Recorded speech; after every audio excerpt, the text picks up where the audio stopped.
Hello and welcome to level 71 of the Thoughts and Players podcast, the gaming podcast with bold takes and no strings attached. I am Jeremy, here with my two compadres. Of course, I have David. What up? And I have Cory. Let's start the game. Let's start the game. We're back. It is back, the PvP edition of the podcast. And for this competition, we have Cory versus David. It's two Goliaths. Well, no, there actually is a David. They're And that's appropriate for It's only a battle if both sides have a chance of winning. oh, this guy. I'll This just man. say that. This man is broken, Jeremy. you think so? I think so. He's coming in with some confidence here. He's sounding like you're not going to be much of a competition. Oh, he's saying that to me? Yeah. That's what I'm saying. Oh, that's good. I thought you were talking about yourself. I'm like, jeez. Okay, that's a little bit of smack talk. I like that. Okay, David, your shirt looks like it's fireworks. Good. Mm, I like I think, it. I think that's kind of what it's supposed to be a little bit. Okay. Well, there you Yep. go. Alrighty. So I light up your world. exactly.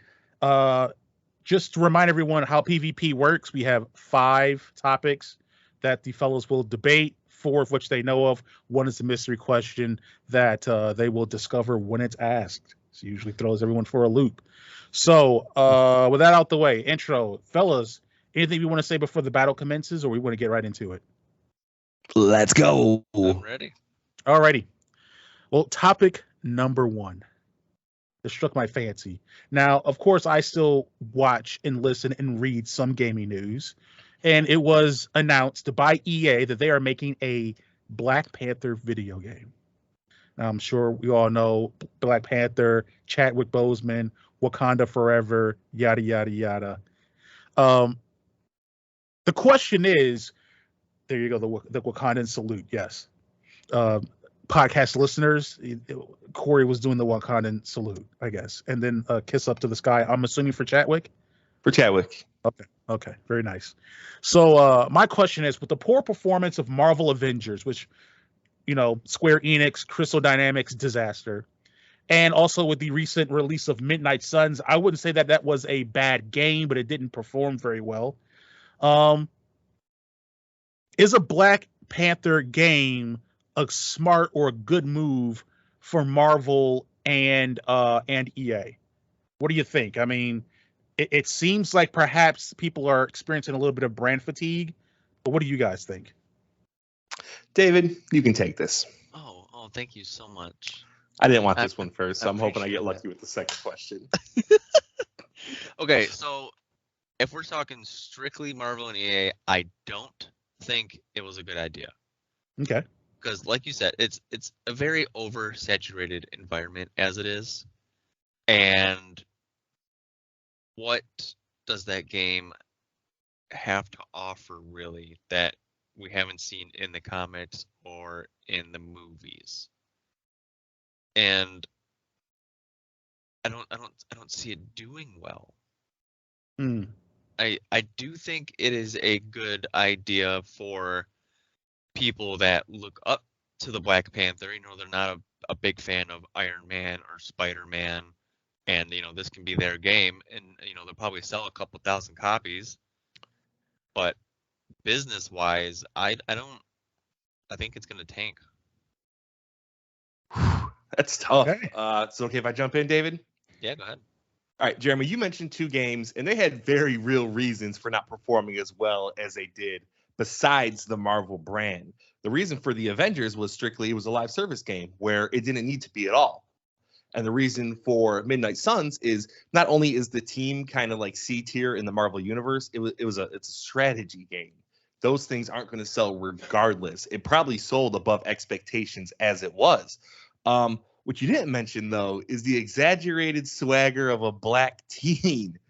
That game seems to be doing okay. Miles Morales, the original Spider-Man on 2018 for Insomniac, did great, up for Game of the Year awards.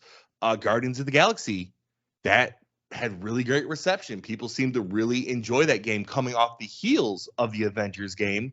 And the reason they did is, hey, they focused on one hero. It was a team of heroes, but they only let you play one, and it was story based.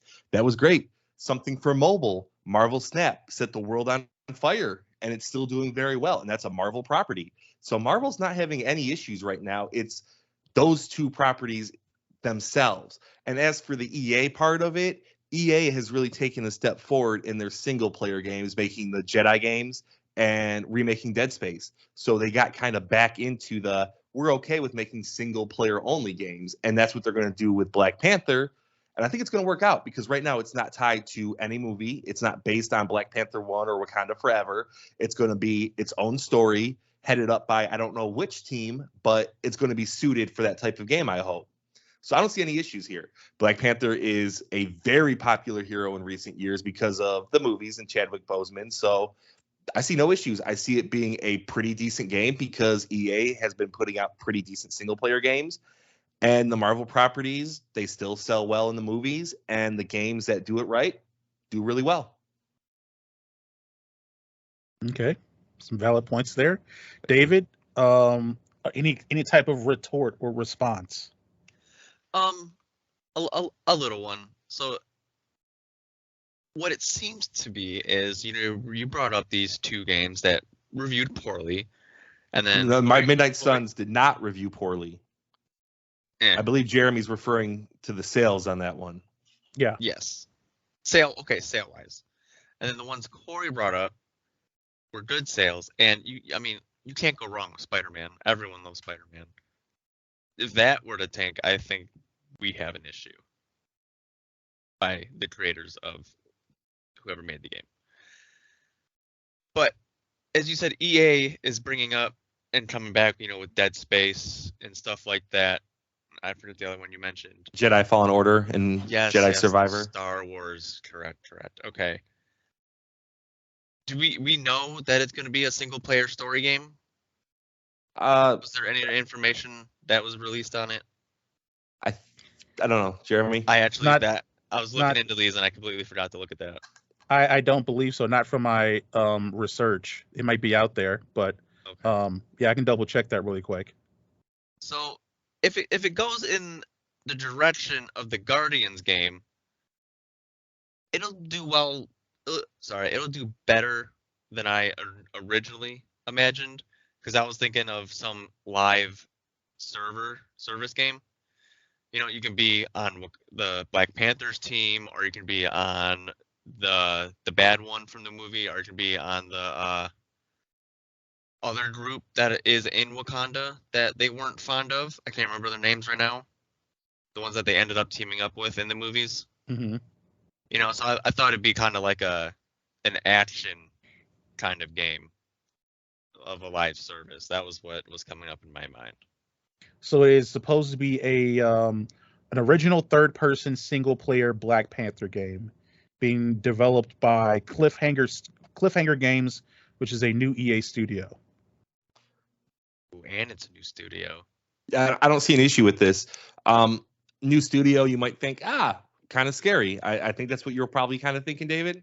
Well, my not initially, because I was thinking, who is on that team?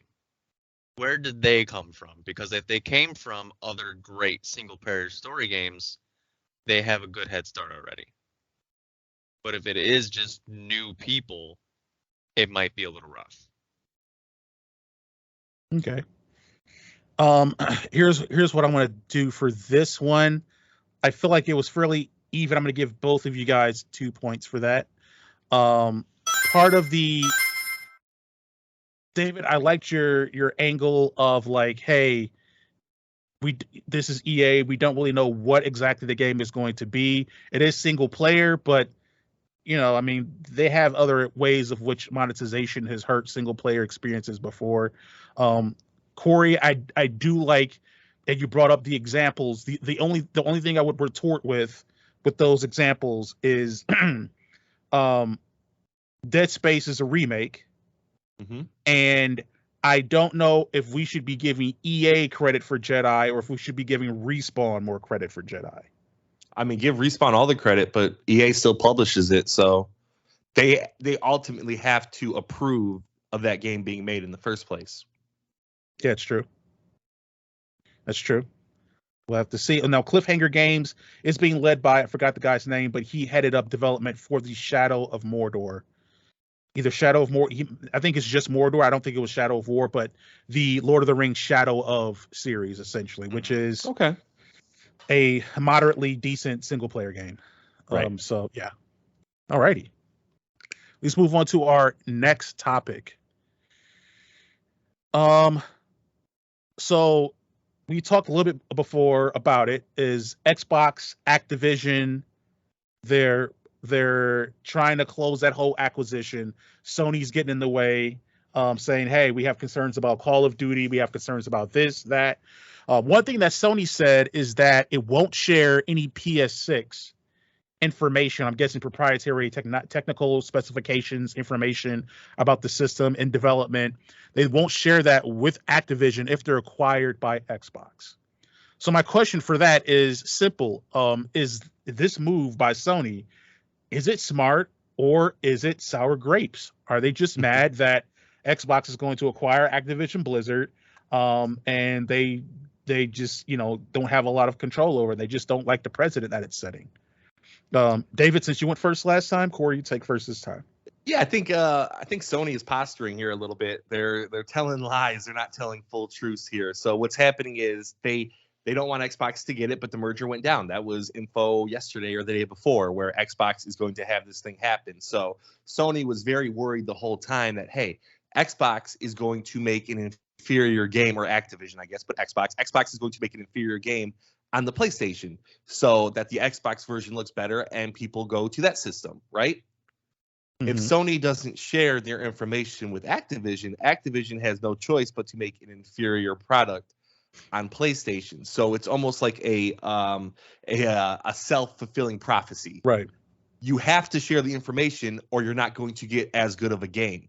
But they just said they're not going to share information. So what is it, Sony? Do you want the game to be as good as Xbox, or do you not want to share? Either way, you're going to have to concede on something. So, and I think at the end of the day, they're going to concede on sharing information about the PS6. They're going to want as good of a Call of Duty as they can in line with Xbox. Alrighty. Okay. So I think it's both. Okay. One, it's a good idea to not tell them because who knows what information they can relay, to Xbox to give them some sort of advantage. And as a business, that makes sense. On the other hand, what is the word? Smart. Okay. Just to speak out, I didn't know going in the middle was a good debate strategy on these kind of things, but hey. Well, to make our points. Just saying. So, okay, so first I said they were being smart. Now I think, on the other hand, I think they're sour grapes because they're just upset they're not getting their way. And as Cory said, I did like they're self-prophesying themselves. But if worse comes to worse, if the PlayStation 6 came out in 2 years, what is really going to change? They're going to have better hard drives, better graphics cards. Like, the only thing that's really going to change is the coding for the PS6 discs, or game rather, instead of having the PS5 coding. They can just code to the PS5 and start there and be fine. I may rebuttal on that one a little bit.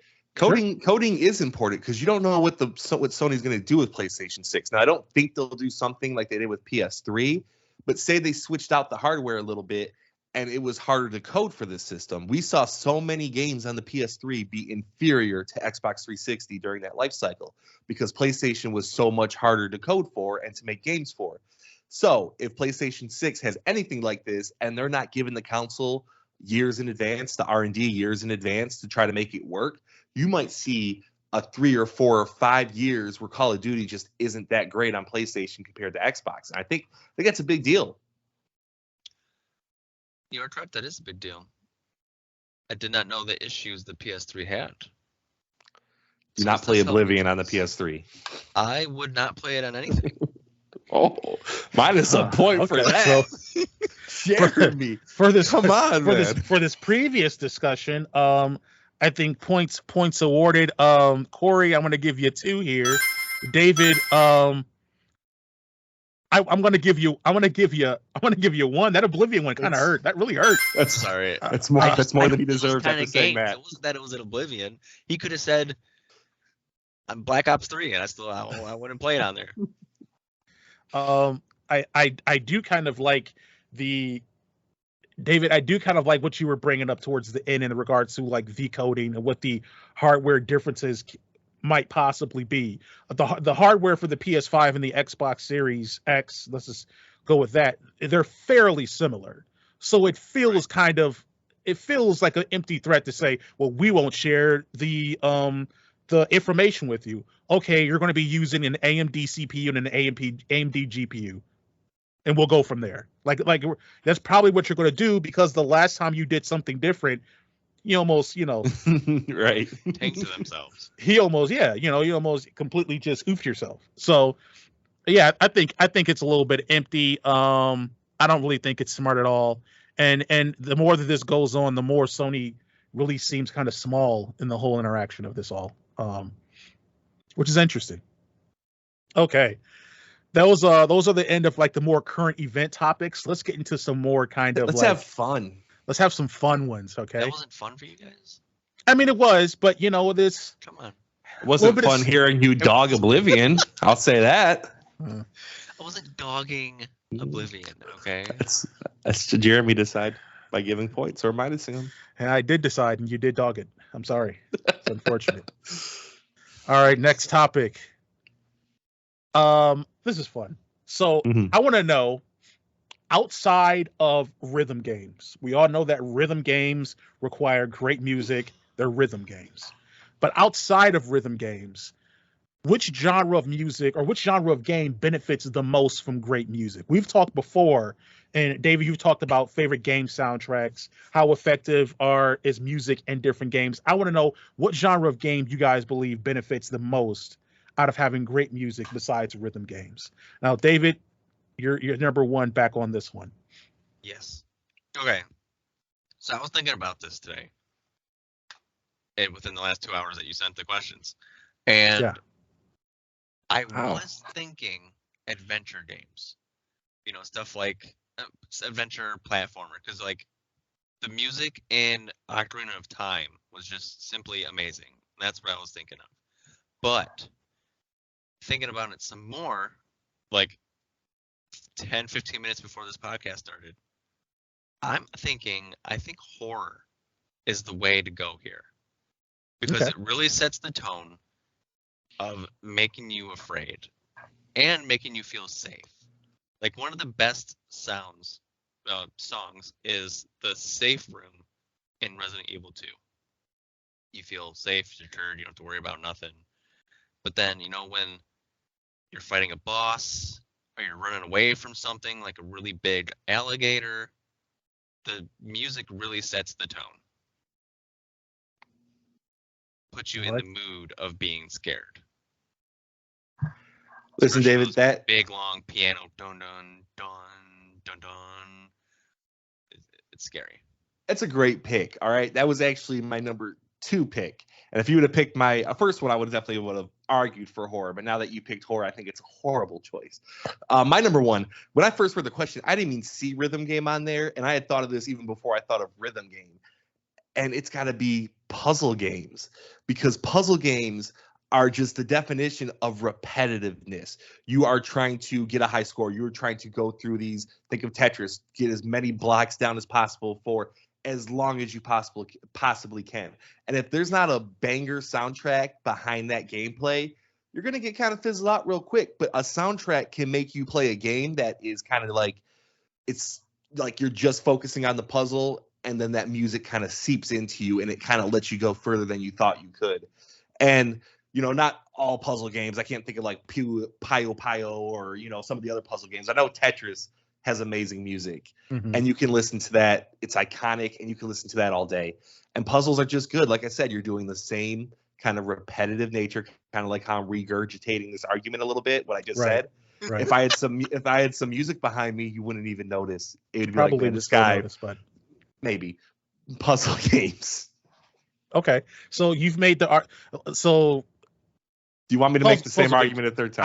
I want you to make the argument against horror, and then David, I'm going to ask you to do the same. So why would you think great music works better for puzzle, would benefit puzzle games more than it would benefit horror games? Do you want me to go first? Yeah. Okay, so like I said, horror is a pretty good choice, but I think a lot of horror games do something very smart. A lot of times they do lack of music. So what music enhances the genre the most? It's not lack of music. A lot of times it'll be the sound effects that really play a huge factor into horror games. You know, you said the safe room was great music, and that besides that, what does Resident Evil have? It has sound effects. You know, it has jump scares where like something will like a real sharp sound will pop out. But the moment to moment going through a level doesn't really have the music that you would expect. It's not like you're walking through a long corridor and it's playing a jingle in the background. That just wouldn't work for horror. You really got to be selective about it. And for a genre to say like, hey, the music is so important and it's just very selective, maybe half of the time it's there. Mm-hmm. It's important, but it's not the most important for horror. Okay. That's a fair. I think It's a like fair David's argument. bringing out a soundtrack. What are you doing up there, David? All right, so Resident Evil soundtrack. All right. Yeah, every game has The Blood soundtracks. That's great. Chronicles soundtrack. Look, there's 49 on there. Okay. That's funny. They're still in rap. Do you not feel like listening to them? 48 on this one. 10 years of Resident Evil. Yes, I collect them. Okay. That one. Not to listen, apparently. Hey, I can listen online. I don't need to open them and make them less worth. Okay. That's true. But what I'm demonstrating here is it's more than just noises and sounds. It's setting the tone of what you should be feeling. And I understand in puzzle games, it's to keep you amped up and to keep you going and, you know, try to get to level 99 in Tetris, which, by the way, you said puzzle games. That was instantly playing in my head was the Tetris sound. Yeah. But horror is not a horrorable choice. Okay. It's not. It was my second choice. I just had to argue against it. Oh, That's all. Why do you think that great music, that horror benefits from great music more than, let's say, a puzzle game would then? Because it makes you feel in the game. Okay, so you walk into, I'm just gonna keep using Resident Evil 2. You walk into the police station, and it sets the tone with a nice soft piano, you know, and then you run and you see Marvin, I think his name is, you know, and now it's a deeper, darker set song, and then when you're getting chased by Mr. X, you just have that abrupt music. It changes very drastically. In puzzle games, it's the same 2-3 songs, maybe a song for each level, but in horror games, it goes back to what's going on, what room you're in, what area you're in. You know, if you're in vehicles or not, like it changes. There's so much more music than there is in puzzle games. Alrighty. I will say one last thing. Okay. When we look at lists of like the greatest music and video games ever, I don't think any horror game ever makes the list.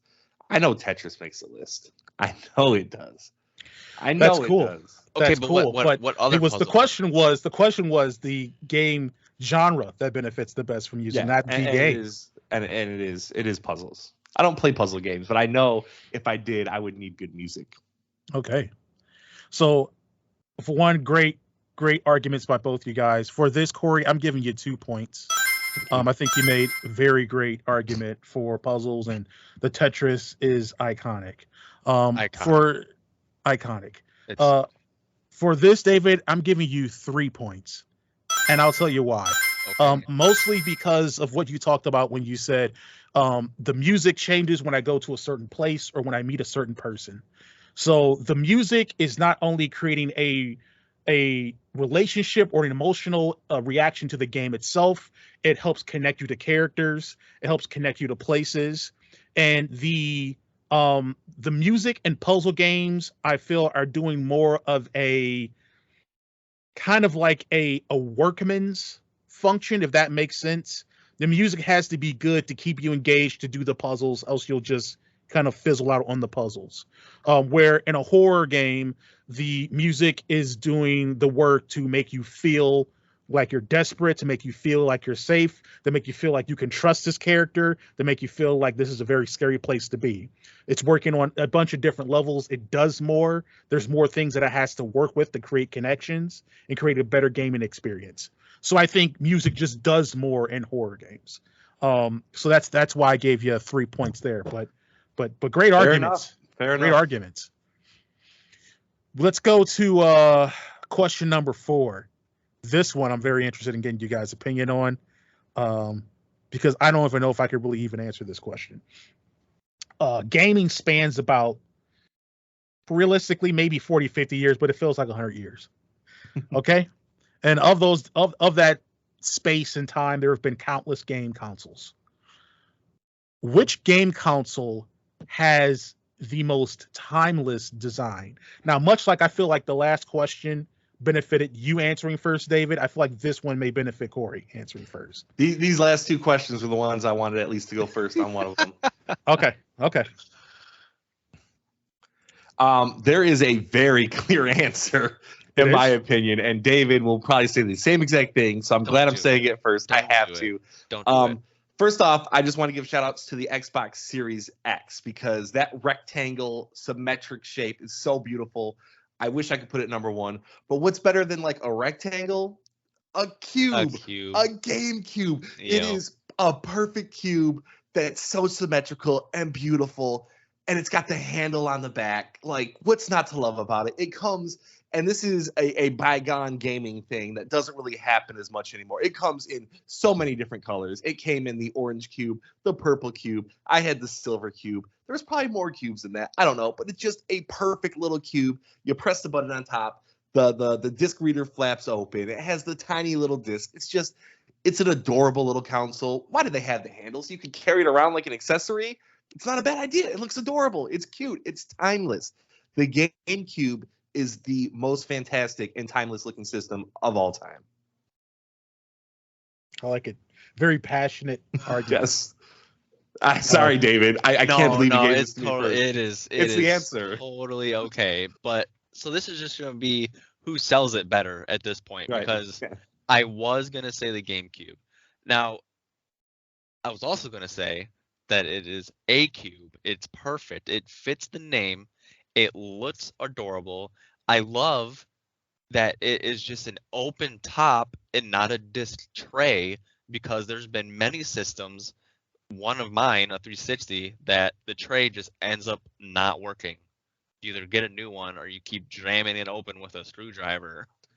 So I feel like that's a benefit. Another benefit is there's an attachment for the GameCube that you can play, I think it was advanced games at the time. Maybe Makes it look a little more bulky. But a perfect cube at that point. It just goes right at the bottom, and it's still cubical.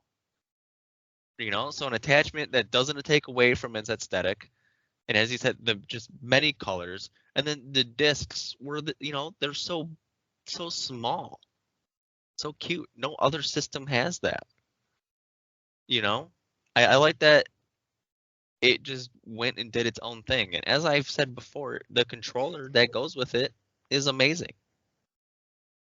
Not part of the argument, but I agree as well. Okay. Well, GameCube, you guys, it is. You guys made some good arguments for it. So here's what I'm gonna do. I'm gonna give you each a point for that. You just copied my homework. I didn't, because we both were gonna do the same thing. But I went first. You copied my homework, Jeremy. Well, here's the thing. I'm going to give both of you guys a point because We're you tied guys going into round 5. you guys made great arguments for it. I myself, part of the reason you're only getting a 1 point is because I admittedly have a bias against the Nintendo GameCube. I do not like it at all, but I do understand how it can be perceived as being timeless, I guess. And what would your pick be, by the way? Just wondering. For timeless design, I would say probably either the Nintendo Game Boy. Yeah, I had Um, that. It was an option. Yeah. I would say either like the Oh my. Nintendo Game Boy or And see, this is difficult. This is why I said it's hard for me to answer it. I'm just going to stick with Game Boy because one could confuse timeless with most iconic, and they aren't the same. Right. So, like, yeah, I'll say timeless probably Game Boy. I feel like all mobile games still function kind of the way the foundationally that the Game Boy functions. So I would say that. But that leads me into the bonus question. And this bonus question is tangentially related to the previous question. I asked you guys, what is the most timeless console? I now want to know, in your opinion, what is the worst designed gaming console? Xbox. Which one? Specify. The original The original Xbox. The It is original hands Xbox. down the ugliest system I have ever seen. Why do you? Okay. Keep going. I Keep going. understand the revolution that came behind the Xbox. Mhm. All right, it challenged the big 2 and made it the big 3. But it just looks horrible. It is a big chunk of just thick nothing. It doesn't look cool. It doesn't nothing. You know, at least the 360, it looked cool.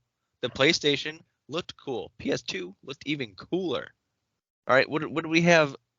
What was going on with Nintendo back then? Was that the GameCube then? N64? N64 to GameCube to Wii. Those both looked okay, but what is Xbox? It's a big lumpy box. Not even a good looking box, which we just said GameCube was the best looking one because it was essentially a box. David, if I could go, David, I don't know. You've done this like ahead. 3 times. I don't know why you choose to lose on the last question. It's a weird hill to die on. Jeremy's favorite company is Microsoft, and in defense of the original Xbox, it has a giant X on it with a green orb in the middle. It looked so cool, and the audience that it was trying to go for, like a little bit like older teenagers. That was right up their alley. Maybe it doesn't hold up as well, but I think it kind of still does. It was a fantastic looking console. Now the worst one, I got to go with PS5. Like, the thing is huge in a time when we're trying to get small on a lot of our technology. Now I know phones are getting a little bit bigger, but we're trying to get more compact, more fit everything into a smaller device. It's really big. It has 2 fins that kind of stick up off the side that look really terrible, in my opinion. It doesn't really do much. They tried to go for a futuristic look. But the things we see about futuristic looks is they don't hold up in the future because the future never plays out like a company thought it would. So you're looking at this console 10 years later and you're like, oh God, that looks terrible. You know, it's not going to hold up in 5 to 10 years. They went away from what they had started with PS2, PS3, and PS4, which was that like really dark, really sleek black with like a dark blue accent to it. You know, they went completely white with a little bit of black. Also, just the way you stand it, horizontal or vertical, they both look kind of goofy. And then, Jeremy, I don't know. I have the disc-less version. Which one do you have? I have the disc one. It has a baby bump. Mm-hmm. Has a baby bump. It's not symmetrical at all. It's like it's going straight down, and then one side, whoop, little beer belly. That is hilarious. It's not really a good-looking console. Sorry. And it's going to be looked at back like this was terrible looking. So that's my answer. This is interesting. This is interesting. What's interesting is as soon as you're like, it kind of goes with another, I'm like, he's going to ask which one's the worst. And what's also funny is I didn't even have to think about it. It was just instantly the original Xbox. I have always thought it looked so bad. You know what? Most wrong people don't think. Now, here's the thing. I don't need to. Cory was right in regards to the original Xbox may be my favorite console ever. It's so cool looking. Oh, just in general. Yeah. Okay. Yeah. I mean, just in general, besides all that stuff, and what we saw, the PlayStation 5 looks like a internet modem, like a weird internet modem, right? And the Series X looks like a fridge. The crazy thing is though, is that the Xbox does look worse. Come on. It does. It is a box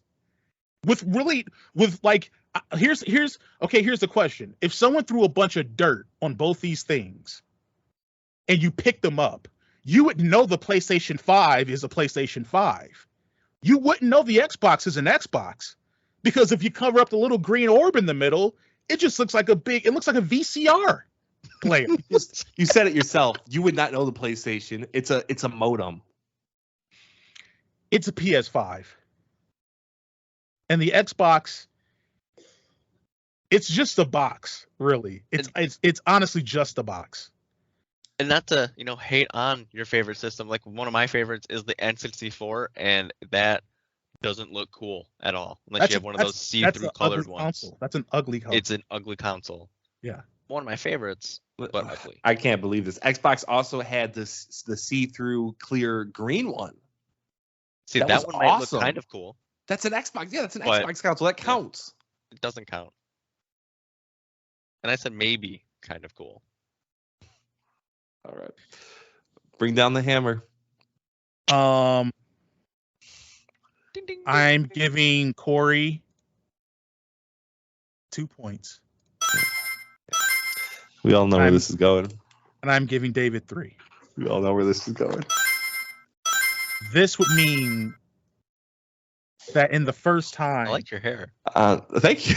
Wow, that looks really good, actually. Yeah. It does. You got a little Goku vibe going on. Yeah, that's what go ahead, Jeremy. Sorry to interrupt. Going down in style. The first time ever in PvP history, which is short, but it's been lingering. David has won. I'm 1-4 now, right? I think you're 1-4, 1-5. 1-5. Which I did not see coming. Me either. Good job, David. Thanks. It was valiantly fought. Both sides gave it their all. David, you snuck one in. It was not looking good for you after 2. Yeah, But- I do that very well. But you were able to hold on. Yeah, actually, you're 1-3, 1-3. You were actually pretty up and down. I either do well or I don't. There's no in between. But this is, I mean, it is what it is. It is what it is. I guess. Well, we're done. We're done now. I guess that takes us to final thoughts. Where each of us give a thought about something related or unrelated to the podcast. David, you won. This means and you won last episode. So Yeah. this is getting weird. I went from not winning at all to winning 2 in a row. Exactly. So winning means you get first crack at final thoughts. So you're up. What is your final thought? My final thought is, since we're talking of music on this level, on Ocarina of Time, I would go to the ranch and just listen to Epiona's song very often. It was just so beautiful. That's my final thought. Nice. Now, if I could, do you guys understand the importance of November 9th, 1997? What happened that day? Is that when the Fire Nation attacked? Mario 64. No. At SummerSlam, Bret Hart had the Montreal Screwjob happen to him. Add today's date to that. I'm out. The what? essentially what Cory is saying is that, hold on, first let me look it up to make sure. I looked it up. And I give facts, all right? That's my whole thing on this stinking PvP. The Montreal Screwjob was an infamous, unscripted professional wrestling incident that occurred. When he fell from the zip line or whatever he was on? God, no, man. People Jeez. died that day. Yeah, that was Owen Hart. Have some respect. Let's see. Basically, it was he's saying it was manipulated to be a predetermined outcome. That is essentially what he's saying. Bret Hart was going to win, and then they switched it last minute to have Shawn Michaels win. They screwed over Bret Hart, and he left the WWE after that. Right. Yes. So he's insinuating. So you could say manipulated. You could say WWF has no heart. Oh God! Just wrap this up, man. I'm done. All right. Is that your well, you can have a final thought. That's your final thought? Yeah, November 9th, 1997. Okay. Add today's date. What is today? July 14th, 13th, 12th, 2023. Okay. I'm going to edit the Wikipedia. Okay, there you go. Okay. Well, my final thought is that I just read that Baldur's Gate 3 will allow you're allowed to have relations with characters, and they announced that you would be allowed to have relations with a druid that is transformed in the form of a bear. That's so funny. And this apparently made pre-orders for it increase because people found out that they could have relations with a bear in Baldur's Gate 3. I mean, who doesn't love a good bear hug? Whoa. Okay. This ends level 71 of the Thoughts and Players podcast. If you like what you heard, please subscribe to the podcast on your preferred podcast service. We're everywhere. Apple, Google's, all that stuff. You can also follow the podcast on the socials. We're on Facebook. Facebook.com/Thoughts and Players, like it's all one word. We are on Instagram at Thoughts.Players, TikTok at Thoughts Players. We are on YouTube at Thoughts Players, where we upload video versions of the podcast. You can go here and see the disappointment on Cory's face in the allegation of it being of the Montreal Screwjob. This is what this got compared to. Also, we got a Patreon. If you dig into your boys and you want to support, check out the Patreon, where we have a $2, $5, $7 tier, where we have a bunch of different goodies and exclusives. We will be having an inside review happening soon here before the Kena one. That's what will go down. And we're we are also eventually going to have a Final Fantasy review as well, because we're in the process of doing that. That is it for me. Fellas, is there anything else you would like to say? Buy merch. Buy our merch. Go to teespring.com/something. I'll put the link, and buy our stuff. You can buy the What Up. You can buy the regular Thoughts and Players, or you can buy one of Cory's greatest achievements, Black Guy Woman. Don't buy that one. Don't wear it in public. Matter of fact, buy mostly that one, I would say. It's the best. Yeah. But I guess that's it for me. Thanks for tuning in, and we will catch you on the next level. Peace. Goodbye.